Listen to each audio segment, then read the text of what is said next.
Neemias, capítulo 10. Peço que os irmãos abram as suas Bíblias. Nós vamos fazer a leitura do versículo 28 ao versículo 39. Nós não faremos a leitura inteira do capítulo para otimizarmos o nosso tempo, mas nós vamos fazer a leitura do versículo 28 até o versículo 39. Diz assim, então, a palavra do Senhor, assentados mesmos, nós vamos fazer a leitura. Diz assim, no versículo 28, capítulo 10 de Neemias: E o resto do povo, os sacerdotes, os levitas, os porteiros, os cantores, os netineus, e todos os que se tinham separado dos povos das terras, para a lei de Deus, suas mulheres, seus filhos, suas filhas, todos os sábios e os que tinham capacidade para entender, firmemente aderiram a seus irmãos, os mais nobres de entre eles, e conviveram num anátema e num juramento de que andariam na lei de Deus, que foi dado pelo ministério de Moisés, servo de Deus, e de que guardariam e cumpririam todos os mandamentos do Senhor, nosso Senhor, e os seus juízos e os seus estatutos, e que não daríamos as nossas filhas aos povos da terra, nem tomaríamos as filhas deles para os nossos filhos, e de que, trazendo os povos da terra, no dia de sábado, algumas fazendas e qualquer grão para venderem, nada tomaríamos deles no sábado, nem no dia santificado, e livre deixaríamos o ano sétimo e toda e qualquer cobrança. Também sobre nós pusemos preceitos, impondo-nos cada ano a terça parte de um ciclo para o ministério da casa do nosso Deus, para os pães da proposição e para a contínua oferta de manjares, e para o contínuo holocausto dos sábados, das luas novas, e para as festas solenes, e para as coisas sagradas, e para os sacrifícios pelo pecado, para reconciliar a Israel, e para toda a obra da casa do nosso Deus. Também lançamos as sortes entre os sacerdotes, levitas e o povo acerca da oferta da lenha que se havia trazendo à casa do nosso Deus, segundo as casas de nossos pais, a tempo determinado de ano em ano, para se queimar sobre o altar do Senhor nosso Deus, como está escrito na lei. E que também traríamos as primeiras novidades da nossa terra, e todos os primeiros frutos de todas as árvores de ano em ano à casa do Senhor, e os primogênitos dos nossos filhos e os do nosso gado, como está escrito na lei, e que os primogênitos das nossas vacas e das nossas ovelhas traríamos à casa do nosso Deus, aos sacerdotes que ministram na casa do Senhor, e que as primícias da nossa massa e as nossas ofertas alçadas e o fruto de toda árvore, e o mostro e o azeite traríamos aos sacerdotes, as câmaras da casa do nosso Deus, e os dízimos da nossa terra os levaríamos, e que os levitas pagariam os dízimos em todas as cidades da nossa lavoura. O que o sacerdote, filho de Arão, estaria com os levitas, quando os levitas recebessem os dízimos, e que os levitas trariam os dízimos dos dízimos à casa do nosso Deus, às câmaras da casa do tesouro. Porque aquelas câmaras, os filhos de Israel e os filhos de Levi, devem trazer ofertas alçadas do grão, do mosto e do azeite, porquanto ali estão os utensílios do santuário, como também os sacerdotes que ministram, e os porteiros e os cantores, e que assim não desampararíamos a casa do nosso Deus. Amém, queridos? Vamos orar mais uma vez. Você que pudesse colocar de pé, falarmos com Deus, pedimos a direção dele nesse momento. Vamos falar então. Senhor, nós louvamos o teu nome, te agradecemos, ó Pai, porque, como dissemos no início, é um privilégio para nós estarmos aqui reunidos. Te agradecemos, ó Deus, porque o Senhor renovou sobre nós nesse dia a sua graça, a sua misericórdia. E nós pedimos, ó Deus, que o Senhor possa falar aos nossos corações nessa noite. Que o Senhor possa abrir, ó Deus, o nosso entendimento para compreender a Tua palavra. E que em tudo, ó Deus, o Seu nome seja glorificado nessa noite, ó Deus. Receba o louvor, receba a nossa adoração, receba a nossa gratidão para a glória do Teu nome, em nome de Jesus. Amém.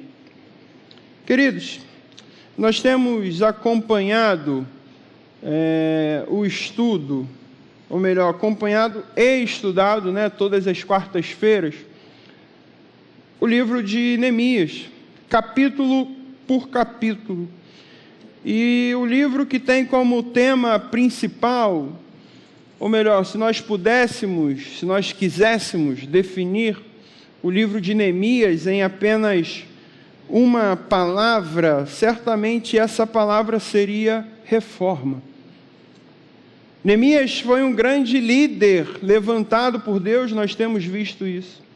Não somente isso, mas ele também foi usado por Deus, foi guiado por Deus durante todo o seu ministério para promover reformas. E nós já temos acompanhado que a primeira reforma que Neemias promove naquela cidade de Jerusalém foi uma reforma estrutural. Neemias reconstrói a cidade, reconstrói os muros. A cidade de Jerusalém passa por uma grande reestruturação que foi muito além do que uma simples reforma dos seus muros, mas uma reestruturação também que passou por uma grande reforma econômica e social. A cidade voltou a produzir, a cidade voltou a comercializar, a cidade voltou a gerar emprego, gerar renda. A cidade voltou a se desenvolver a partir dessa empreitada liderada, capitaneada por Neemias, que foi levantado por Deus. Mas, queridos, os muros foram reconstruídos, as portas foram levantadas, os ricos e os comerciantes voltaram a comercializar, voltaram a produzir, voltaram a gerar empregos. Pessoas devolveram terras que haviam sido tomadas dos mais pobres. Sacerdotes voltaram a cuidar da casa de Deus, mas nada disso tinha importância diante de Deus. Nada disso era suficiente, isso não era o bastante. Deus queria muito mais do seu povo. De modo que a segunda grande reforma, e essa sim foi sem dúvidas a mais importante, talvez a principal reforma que Neemias promoveu naquele tempo, promoveu diante do povo, que nós vimos há 2 semanas atrás, foi uma reforma espiritual.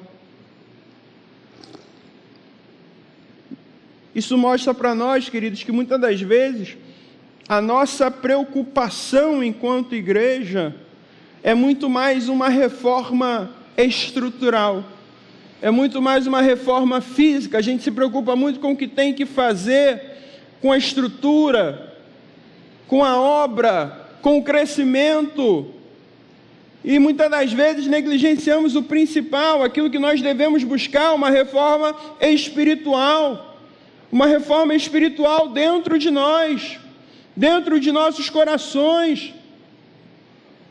E Neemias nos mostra isso, que aquela reforma espiritual começa pela fome, pela palavra de Deus.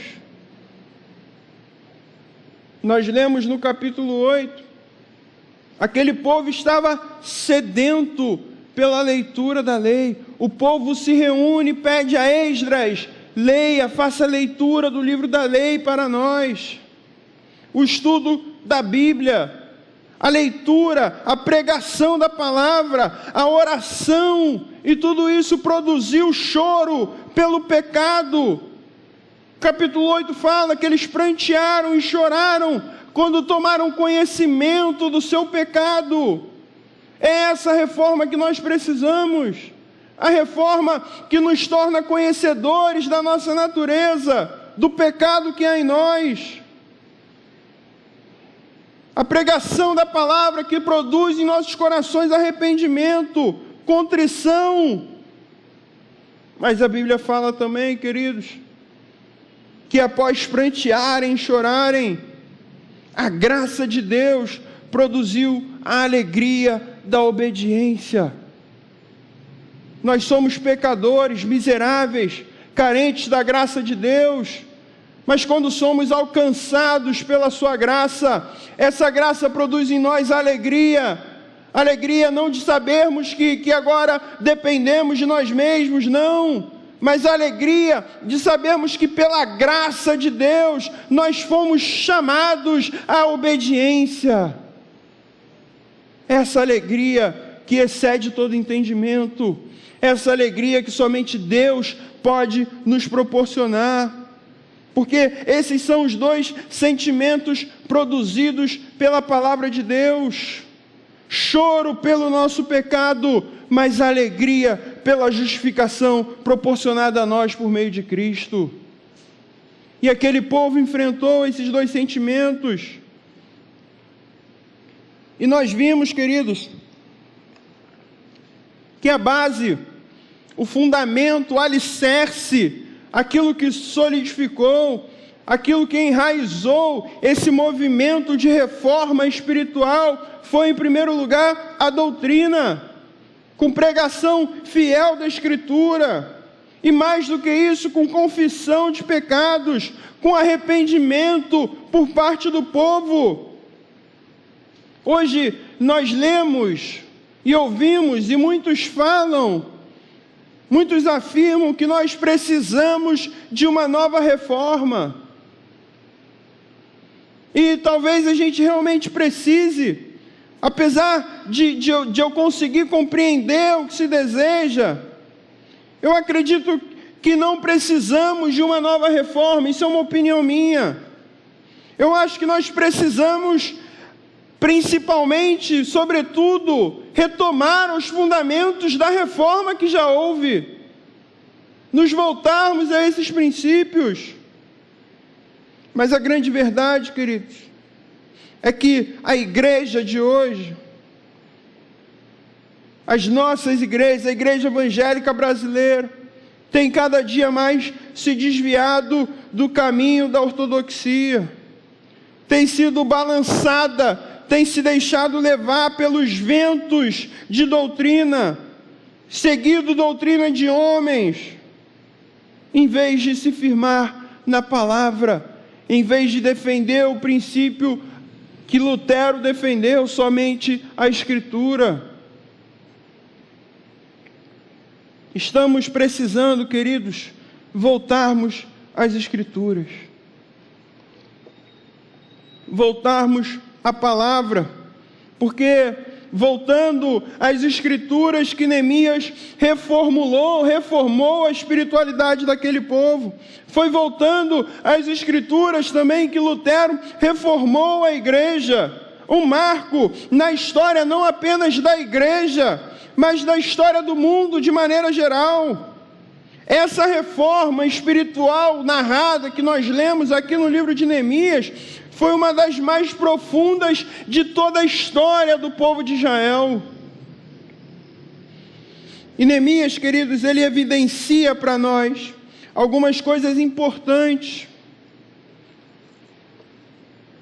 algumas coisas que nós precisamos destacar acerca dessa reforma espiritual que havia sido feita naquele povo e que milhares de anos depois havia sido feita também por meio de Lutero.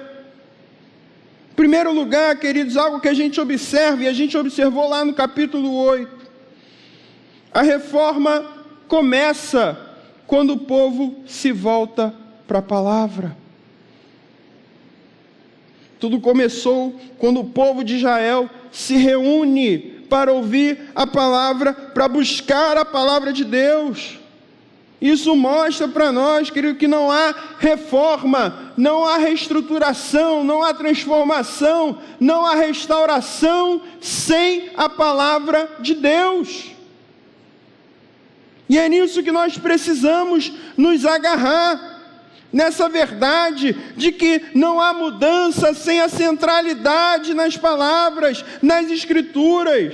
E quando olhamos para a história da igreja, todos os movimentos, o Pentecoste, a Reforma, os puritanos, os avivamentos, todos eles foram produzidos pela palavra de Deus, pela volta à palavra de Deus e pela palavra, porque Deus chama nós pecadores. É pela palavra, queridos, que nós incrédulos fomos convertidos. É pela palavra que agora, uma vez convertidos, justificados, santificados por Deus, nós somos edificados por Ele. Pela palavra nós somos santificados, pela palavra nós somos capacitados. Tudo pela palavra, e pela palavra que nós vencemos o inimigo, pela palavra que nós vencemos o pecado.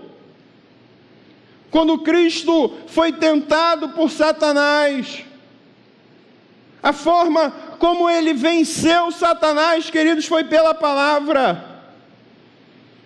Todas as vezes que Satanás tentava Jesus, Jesus respondia a ele com a palavra. A forma como vencemos o nosso inimigo é com a palavra. Nós precisamos, queridos, a nossa necessidade, a maior necessidade da nossa igreja, da igreja evangélica brasileira, é retornarmos à palavra. Precisamos, queridos, de uma nova reforma, talvez, mas precisamos de uma reforma que seja centrada na palavra de Deus. É isso que Neemias nos ensina. Outra coisa interessante que ele nos mostra, que nós precisamos destacar, que a palavra de Deus, ela estabeleceu a base, ela estabeleceu os limites. A aliança foi feita com base na palavra e para guardarem a palavra. Olha o que fala o versículo 29. Firmemente aderiram a seus irmãos, os mais nobres dentre eles, e convieram num anátema e num juramento de que andariam na lei.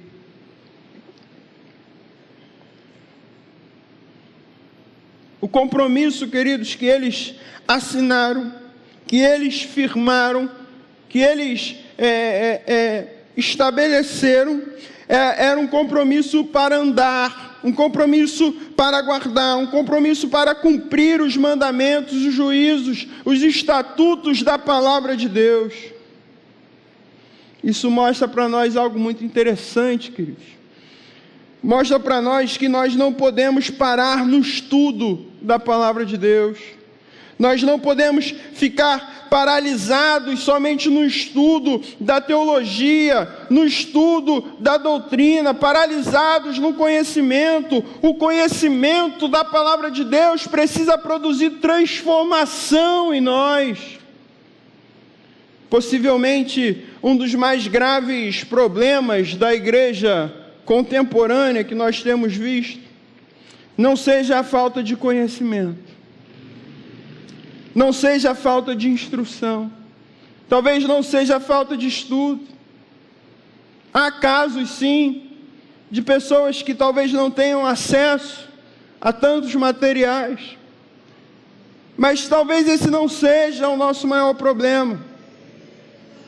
Talvez o nosso maior problema, queridos, nós olhamos para as igrejas e nós vemos muitas pessoas, muitos eruditos, muitos conhecedores da doutrina, da teologia, mas que infelizmente quando olhamos para ela nós não vemos transformação alguma em seus corações, não vemos mudança, nós não vemos piedade.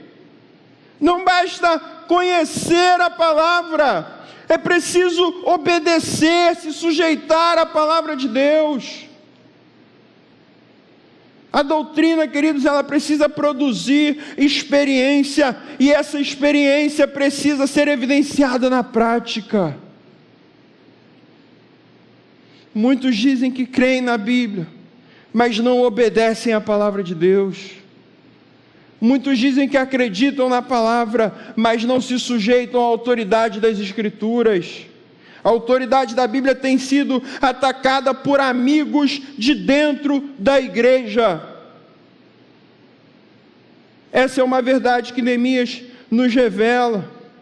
Outra verdade destacada aqui no livro de Neemias é que o movimento de reforma, ele começa no capítulo 8, quando a palavra é pregada, quando os corações são convencidos do pecado, quando há contrição, quando há ali arrependimento. Mas ali não estava suficiente, ali não era o suficiente ainda. Então agora a gente vê no capítulo 10 o que acontece, como o povo reage diante da palavra pregada. E esse é um ponto que Neemias destaca, que a reforma começa quando o povo sai daquele sentimento, daquele momento de ouvir a palavra, de conhecer o seu pecado, de se arrepender, de ter a alegria da justificação. O povo sai daquele movimento e fala: olha, agora a gente precisa ir para a prática. Agora a gente precisa colocar em prática aquilo que a gente ouviu. A gente precisa agir, para que tudo ali não ficasse apenas num nível sentimental, num nível de emoção, num nível talvez unilateral, onde todos só ouviram. Não, eles firmam uma aliança com Deus, eles escrevem e firmam um compromisso com Deus. O que eles estavam demonstrando? Olha, em reconhecimento àquilo que o Senhor fez por nós, agora nós vamos para a prática, nós vamos agir. O Senhor nos alcançou, o Senhor nos salvou, o Senhor nos libertou. E agora então nós vamos evidenciar a nossa gratidão por meio desse compromisso que nós fazemos com o Senhor. Eles saem do campo do sentimento, saem do campo da emoção e vão para o campo da ação.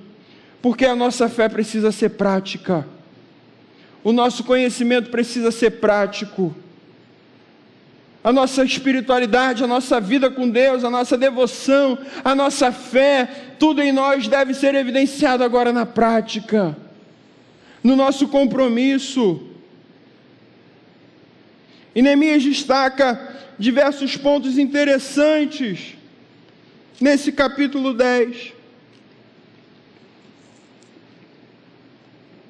Um outro ponto destacado, queridos, foi que Neemias mostra para nós, no versículo 28, ele começa dizendo no versículo 1, e os que selaram foram Neemias, e depois ele vai dizendo nome por nome, nome por nome, e quando chega no versículo 28, Neemias fala para nós, e o resto do povo, os sacerdotes, os levitas, os porteiros, os cantores, os netineus e todos os que tinham separado dos povos da terra para a lei de Deus, suas mulheres, seus filhos e suas filhas, todos os sábios e os que tinham capacidade para entender.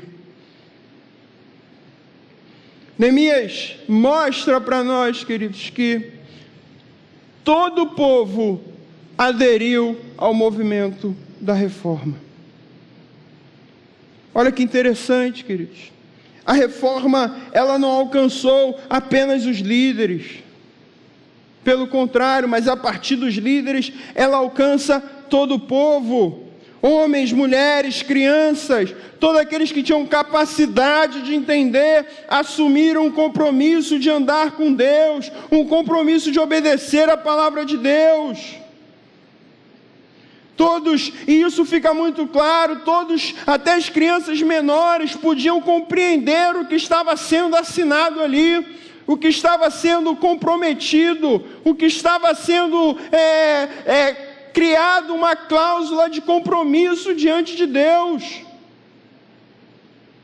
Todos tinham a capacidade de entender aquilo que estava sendo feito. Todos participaram desse juramento. Todos os grandes avivamentos, queridos, surgiram quando o povo entrou em uma aliança com Deus para o buscar, para o conhecer, para o obedecer. E hoje, mais uma vez, nós precisamos falar, nós vivemos numa espiritualidade que é centrada no homem, naquilo que o homem pode receber de Deus, naquilo que o homem quer receber de Deus. Não é mais o homem quem está a serviço de Deus, mas um Deus que está a serviço do homem. Não é mais a vontade de Deus que deve ser feita, mas a vontade do homem que deve ser feita. Precisamos, queridos, voltarmos para Deus. Nos voltarmos para Deus por causa pura e simplesmente de Deus. Não por aquilo que Ele pode nos oferecer, não por aquilo que Ele pode nos proporcionar, mas por aquilo que Ele já nos deu na cruz. Como haver reforma num tempo onde os valores estão completamente invertidos, onde Deus se torna o servo do homem. E é isso que nós temos visto, é isso que nós temos presenciado. E nós precisamos buscar a Deus, porque Deus é muito melhor do que as suas bênçãos. A Bíblia fala que a plenitude de alegria não está naquilo que Deus pode nos dar, mas a plenitude da alegria consta em estarmos na presença de Deus, em desfrutarmos de Deus. E nós precisamos nos voltar para isso. E nesse compromisso, queridos, nesse juramento, nesse pacto que o povo fez com Deus, eles se comprometeram com diversas coisas. Percebam, queridos, não foi Deus quem instituíram essas coisas. O povo que redigiu esse contrato, o povo que redigiu essas cláusulas, o povo que escolheu aquilo que eles iriam se comprometer. Eles mesmos criaram, eles mesmos firmaram o compromisso de que iriam cumprir uma série de obrigações. E olha que interessante, nós não vamos estudar a fundo todas essas obrigações, mas eu destaquei algumas interessantes aqui, algumas obrigações que eles instituíram. A primeira obrigação que eles instituíram está no versículo 29, nós já lemos. Eles se comprometeram com a observância da palavra de Deus. Há uma decisão ali, queridos, e essa decisão, ela não é simplesmente da boca para fora, ela não é simplesmente uma decisão em que nós dizemos, olha, eu vou me comprometer com a palavra de Deus no sentido de que eu acredito. Não, queridos, era muito mais amplo. Quando eles falam que andariam na lei, eles estavam dizendo que iriam se submeter à autoridade das Escrituras em todas as áreas da sua vida. Não é um compromisso apenas na igreja. Olha, eu vou andar segundo a Escritura lá na igreja. Não, queridos, é estar debaixo da autoridade da Escritura no seu trabalho, na sua casa, na rua, no carro, aonde quer que você esteja, nos seus negócios, é estar debaixo da autoridade das Escrituras. Eles sabiam que não podiam esperar nenhuma bênção de Deus sem obediência à sua palavra. O povo não buscava milagres, o povo não buscava bênçãos, eles não estavam atrás de prosperidade. Pelo contrário, queridos, eles entraram num compromisso para andar na lei de Deus, porque tinham o prazer de cumprir os mandamentos do Senhor. O grande projeto para a vida deles era obedecer a palavra de Deus. Olha como isso é forte, queridos. Olha como isso é interessante. Eles queriam a reforma na vida deles, e eles sabiam que a reforma começava por meio da obediência à palavra de Deus. Eles não pediram bênçãos, não pediram carro, casa, prosperidade, não, queridos. Eles pediram o privilégio de obedecer à palavra de Deus.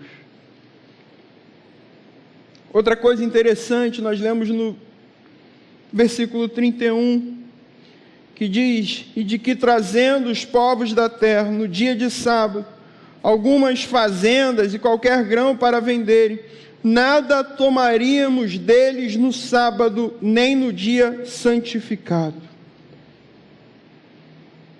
Eles se comprometeram, queridos, a observar, a guardar o dia do Senhor. Um dia santificado, e nós já falamos sobre isso, quando expomos os 10 mandamentos, o 4º mandamento, quando Deus fala a Moisés sobre guardar o dia de sábado, e ali nós explicamos o porquê hoje nós não guardamos mais o sábado. Mas fato é que hoje celebramos no domingo, e o domingo é o dia do Senhor. O domingo é o dia que Deus separou para nós, para descansarmos, sobretudo descansarmos nele. O princípio espiritual, queridos, tratado aqui acerca do uso do tempo. O que eles estavam querendo dizer: olha, não use um dia que é do Senhor para promover os seus negócios, para promover o seu vício no trabalho. Não use o dia que é do Senhor para promover a sua ganância, para servir aos seus desejos, para servir às suas vontades, aos seus prazeres. É isso que eles falam. Muitos evangélicos, hoje em dia, é quase impossível encontrar alguém que não trabalhe domingo. Mas a questão, queridos, é que o domingo é do Senhor. Nós precisamos ter isso em mente. Independentemente da situação que você esteja, se você se vê forçado a trabalhar os domingos, não é porque você trabalha o domingo que deixa de ser um dia do Senhor. É um dia que deve ser glorificado, que Deus deve ser glorificado pela sua vida, por meio do seu trabalho. É isso que Ele nos ensina. Deus instituiu o sábado como um dia de descanso, um dia para o homem cessar as suas atividades, as atividades que eles faziam de compra, de venda, deixar um pouco de lado os seus negócios e se voltar para Ele em adoração. E eles estavam dizendo que nesse dia nenhum trabalho devia ser feito. Por quê? Porque é o dia do Senhor. E eles entendiam que a quebra do sábado era uma profanação à religião. E hoje o domingo é o dia de descanso que o Senhor nos deu. O sábado, relembrava, era um memorial da criação, mas agora o domingo é um memorial da ressurreição.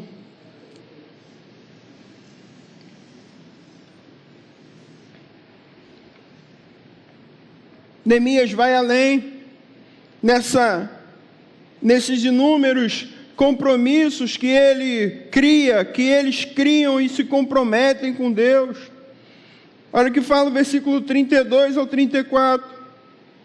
Também sobre nós pusemos preceitos, impondo-nos cada ano a terça parte de um ciclo para o ministério da casa do nosso Deus, para os pães da proposição, e para a contínua oferta de manjares, e para o contínuo holocausto dos sábados, das luas novas, e para as festas solenes, e para as coisas sagradas, e para os sacrifícios pelo pecado, para reconciliar Israel e para toda a obra da casa do nosso Deus.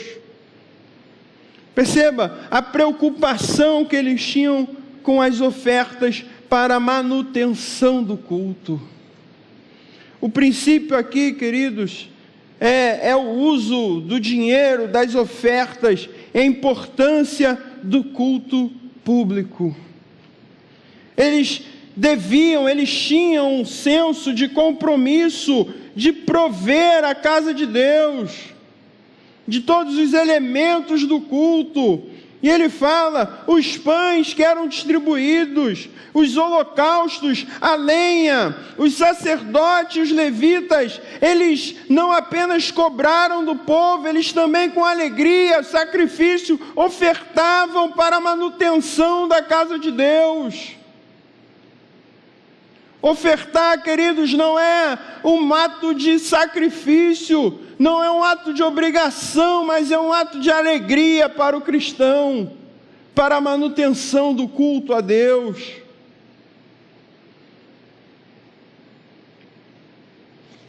Precisamos, queridos, ter e fazer como Davi.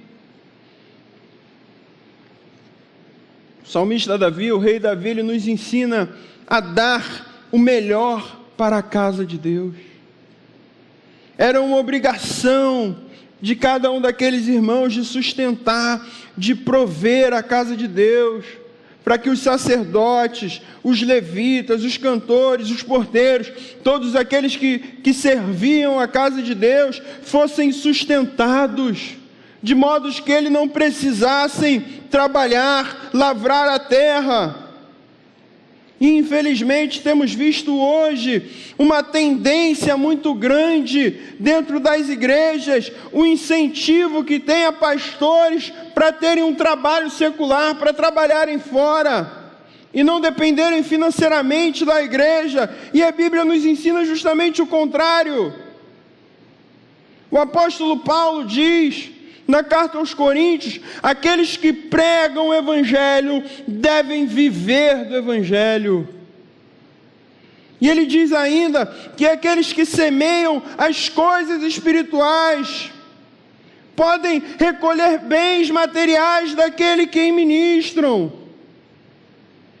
Paulo fala diversos ensinamentos na carta aos Coríntios. Ele vai dizer no 1 Coríntios capítulo 9, versículo 13, não sabeis vós que os que prestam serviços sagrados do próprio templo se alimentam, e quem serve ao altar do altar tira o seu sustento? É um mandamento muito claro, é um ensinamento muito claro para nós. O trabalhador é digno do seu trabalho, a Bíblia nos fala isso.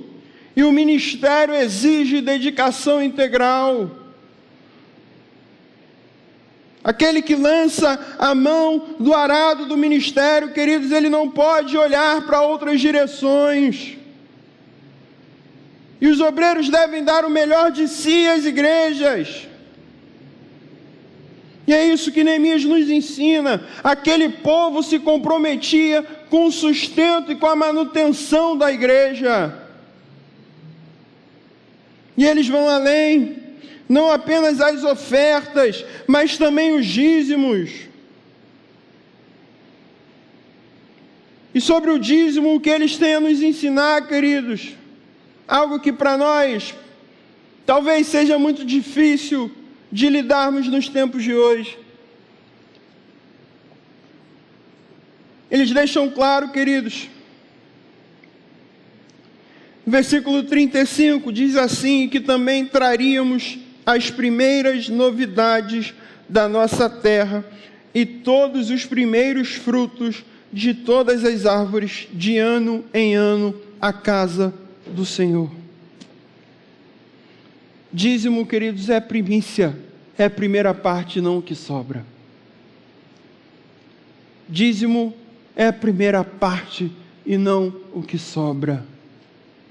O dízimo precisa ser trazido à casa de Deus. O dízimo precisa ser recebido na casa de Deus, é a primícia. O dízimo precisa ser administrado pela casa de Deus. O princípio, queridos, que norteava esse compromisso, para nós concluirmos, que norteava esse acordo,